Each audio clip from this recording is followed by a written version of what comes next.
Good morning and welcome back to a new broadcast of not the automated ANN. It's called the automated TV just to make it easier to everybody. So I got slightly confused there. I thought it was the automated news network in the spirit of CNN, but I think just the automated TV it makes it so much easier for everyone to understand what's going on, and that is the broadcast in which we start. Sorry for this morning. We had some technical difficulties. I want to add a few more things into the overlays in our software. But this, I would say, piece of crap definitely needs upgrading so that we can actually bring more overlays too. So if you like this show and like this format, please support, please subscribe, please buy merch, and please subscribe as a member. And that way, we can put more funding into the show and improving the quality of the show. The show is all entirely self-funded and independent so that we bring what's objective to you, to our reader, and to our listeners. So here we go. Today we are going to talk about last night's news. AI is flooding science with fake research and is getting scary good.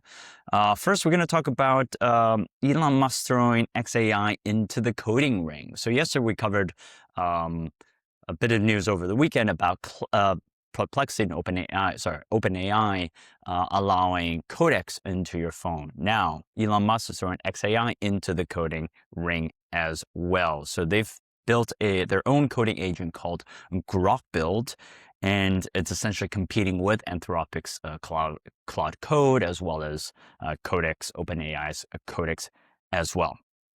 And so we went into this kind of what is really a coding agent. It really is a smart robot assistant, right? That can really write full computer programs for you simply by reading your instructions in plain English. Now, look, it's right now, I think GrokBuild is currently in an early beta stage, and it is certainly, it's not cheap. It is about super Grok heavy subscribers paying $300 a month. So definitely not cheap. Definitely it's for fans of Elon Musk and Tesla and Neuralink and Starlink. So definitely for those Tesla fanboys, Elon fanboys, this is the one for you. Now, for me, if I really kind of take a step back about how I think about Grok, in my own personal toolkit in terms of LLMs, I use ChatGPT, OpenAI a lot. I've used Claude a few times, and then Grok I've used as well, and Gemini. I prefer OpenAI. I'm very happy to go back to Gemini. I'm very happy to go back to Perplexity or Claude or Grok. But I think the levels of the way I would describe it is OpenAI is very, very good for general work. Grok is very specific for internet memes and that type of internet culture. Gemini is very, very good for work. Claude is generally pretty good, okay for everything, but between OpenAI and Claude, I just prefer OpenAI. And DeepSeek is actually for very specific Chinese things. So I think everybody needs to make their own selection and own idea on what they like and what style they like. I don't think there is a particularly better one. So if you certainly like Grok, if you certainly are a fanboy of Tesla and Elon Musk, I think definitely that is something for you. Again, it's not right for everybody. I don't think there are certain things that it will probably do better than most other LLMs. We also went into a little bit where, there was a period when a Grok was, had actually gone through some issues. We found that Grok had generated approximately 3 million sexualized images, with around 23,000 of those featuring children. Grok is definitely built off of, X, right, and Twitter and that internet culture.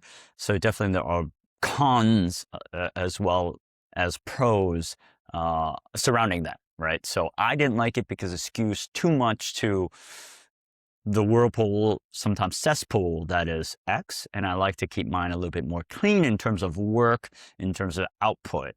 But if you like something that's a little bit more creative, it's a little bit more out of there, out of the box, look, Grok is perhaps for you. So let's talk about forensic citation checking, how to verify real scientific research. So we went through and talked about how AI is actually let's see, postdoctoral researcher Peter Tagan was asked to investigate exactly, there's been a sudden citation surge, right? So there's a lot of,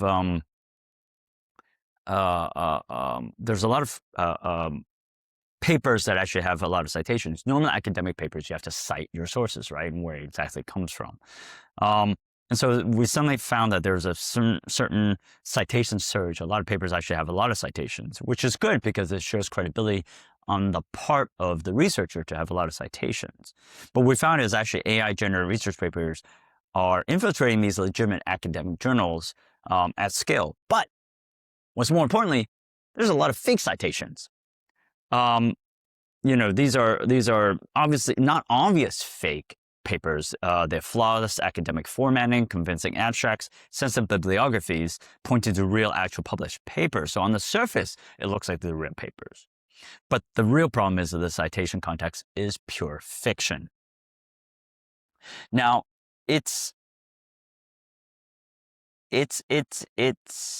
I've made some academic papers. I've actually built way back when I was in the University of Chicago, so 20, 30 years ago. And I did one whilst I was at the American University of Armenia. And I would say this, I've used some of the software there. It does look very, very convincing. You can write really good papers, you can structure it very well, but I wasn't comfortable with the citations because one, I didn't know how to do it. And two, I felt it took a lot of time. And three, I thought even if I took a lot of time, the output that I saw was actually wildly off the mark. So I didn't continue actually writing anything with academic paper AI. So it sounds like this actually became a big problem, and this is a big issue. Now, what's at the confluence of kind of different issues is more papers equals more credibility. So lots of people will be using AI to build and write academic papers. That's just the way it is, right? In the academic world, you have to write a lot of papers. It looks better for you, looks better for your professor, looks better overall. But you've got these kind of fake citations that don't really lead anywhere, and this is definitely not good. Now, we've actually written some things on how you can do this, verify every citation, use multiple AI detection tools, trust citation counts don't trust citation counts at face value, use AI to generate, don't use AI to generate reference lists, and don't submit any AI written section. I think if you're an academic looking to use AI to build and write academic papers, I think it's really important. You can use AI, from my limited experience, you can use AI to write these papers. You can write the abstract, the bibliography, you can write the summary, you can write the pretty much the whole thing. But with the citations, have your assistant or your intern or your TA go back and verify those citations. That's incredibly, incredibly important. So you can actually have AI go through the first thing itself, but then actually have somebody go through the check and the verification. Because ultimately, if you found out, it's your career at stake. It's not my career, it's not the AI's career, but your career at stake. And you will look like an ass or a donut if that happens. So get somebody else that you trust, a TA that you trust, and go back and verify those citations. That way, you don't look like an absolute donut, and you'll be fine academically in your career fine. Because these things can be a career deal breaker, I know. Okay, around the AI block, let's talk through ChatGPT will offer personalized financial advice. These are some of the other articles that we've gone through. We included in the email newsletter. I just wanted to talk through some of the things that actually are top of mind. Personal financial advice, right? So Claude is starting to do that as well. And they've been doing that they've been doing that. So ChatGPT is catching up to offer this particular service as well as part of their AI. Now, I think this is pretty interesting in the sense that there's a lot of competition. And so we've got more services and competing with each other. It's only going to make Claude and AI and ChatGPT much better in the long run because we've got competing products. But this is the death of basically any personalized finance AI app, right? So you've got Claude working on this, you've got OpenAI working on this. Good luck. If you're one of those founders, pivot to something else because clearly this is not working. Or you do a very particular niche within your area. I don't know what that is, right? I'm trying to think. Maybe it's kind of maybe meme coins, maybe it's even crypto. I'm kind of thinking that should be done. So if it's connecting meme coins and really your financial um, plan plus kind of your spending patterns and really putting all in, perhaps. But so targeting areas that Claude and OpenAI won't target. Otherwise, it's going to be incredibly hard. Um, Pope Leo, YouTube's AI detection, deepfake detection tool is now available to all creators 18 and older. Definitely, I'm on YouTube a lot here with the Automate and the Download Show. YouTube is, look, the AI deepfake detection tool is incredibly important.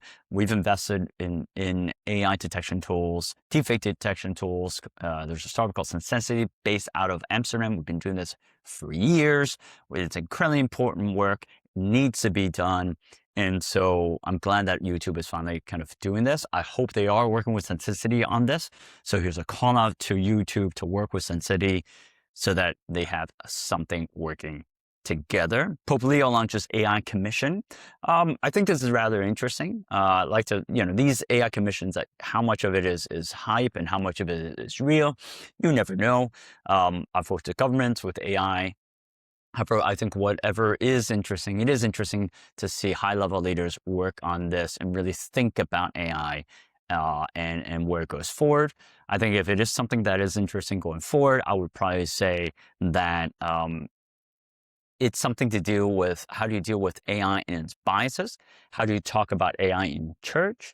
How do you talk about that's putting AI in the context within, I think, religion, I think is pretty important. I would not say that most people are treating AI as if it were God, whether it's a little g or a big G. However, I do think it has become a very intimate advisor to one's, a human's personal views. And I think that intimacy is very powerful, but it's also very dangerous. And I think how perhaps the church is teaching its staff and its fathers and its priests to deal with that is probably something that they are investigating, and not really talking about the very nature of soul within AI. Apple's Siri revamp could include auto-deleting chats.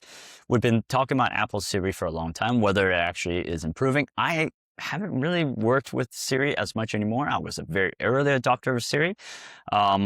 Look, ChatGPT is still probably the best. Claude is still the best, but hopefully Apple will catch up, and that way we have a 3-horse race in this. Microsoft's AI chief says white-collar work will be automated by 18 months. Look, these predictions of when it will be fully automated or not fully automated, I don't know. I don't have a crystal ball. I do think some work will be fully automated. Some work won't be fully automated. So it's really, really hard to say which ones won't be or will be. But I do think if you're listening to this broadcast, think about what you need to do and how you need to utilize AI to become the best version of yourself, both as an individual and as a worker, because then you can only protect yourself. These macroeconomic trends and macroeconomic predictions is very, very hard to understand. I was listening to a broadcast yesterday with a macroeconomist. I went to the University of Chicago, so I do know something about economics. Talking about the Industrial Revolution and how that precipitated the change, job change, and the change of nature of jobs in around that time. Now, some of those predictions came very quickly, and then this is kind of where the term Luddites came up. So the Luddites were a group of people that revolted against Industrial Revolution, and unfortunately, they were wiped out by the king and the king's army. Now, I don't know how long this takes. So on the broadcast, they were saying that it actually took about a full 30, 40 years for the benefits of the Industrial Revolution to really go widespread to everybody. So the sweeping changes may happen very, very quickly. They might happen quickly. Some jobs might happen quickly. Some jobs might happen very, very, very long term and take a long time for those jobs to be entirely wiped out.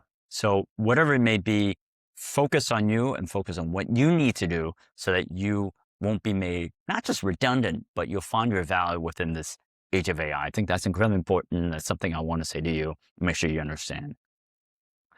Yeah, those are the kind of the around the AI block things, training tools, get a second opinion from AI before you trust the first one. This is QE is a browser extension that lets you prompt ChatGPT, Cloud, Gemini, and Grok simultaneously. That's pretty good. It kind of displays a response in a side-by-side grid, so you can actually spot hallucinations, compare the styles. Like I said, I tried different things, right? Early in this broadcast, I was saying different AI comes in different forms with different benefits. And it's really good to be able to see multiple things and react according to that and utilize whatever makes sense. So definitely I would advocate something like this tool. It sounds pretty interesting if it doesn't hog your CPO space, because it looks like it's pretty meaty if you use Chrome on this. And that's basically what happened with that broadcast. And that kind of is the reason why it's all kind of messed up, because I'm utilizing my, my computer too much with these overlays. And then we've got the AI workout of the day, how to craft airtight contracts with clarity and confidence using AI. So definitely check out this prompt and let us know what you think. I think overall, I just want to end with the broadcast thinking that research papers definitely is something that if you're an academic researcher, take care and think about what you need to do in order to make that better, and not rely on AI too much, but have a human in the loop to solve and verify your sources, because it is ultimately your career at the very end of the day, right? You can't blame it on AI. Your head of a department will not look at AI and say, well, I can't fire AI, but I can fire you. So definitely think about that. Make sure that you're working on that and thinking about that. I did want to take a step back and think about the pace of innovation in terms of AI, in fact, we're using financial advice as well, right? So if you're a founder, definitely you can think, oh, geez, I'm every single day there's something new and my app could be made redundant tomorrow, right? Yes, true. But if you're a founder thinking about building in the age of AI, keep building, keep moving. And yes, Claude and ChatGPT may do this. Theoretically, you might be able to identify it. Maybe you won't. But just keep building. And if you found that they do something in your space, in your lane, pivot or change or stay the course. But until you do that, just focus on what you need to do and continue to build. That's the most important piece of advice, because otherwise you're not quite sure. You can't predict the future unless you are close to someone from, Sam or Ilya, someone from those two organizations that is willing to tell you what exactly you're doing. So until then, founders, keep building what you need to do, pivot only when you need to, but otherwise stay the course, have confidence. It is the most exciting time to build. It's about high agency now in the age of AI and building. So definitely stay the course and continue building, and don't be afraid to embrace the future. So until next time, and until the next broadcast, hopefully you enjoy this. Like, comment, and subscribe. And I appreciate you watching the Automated TV.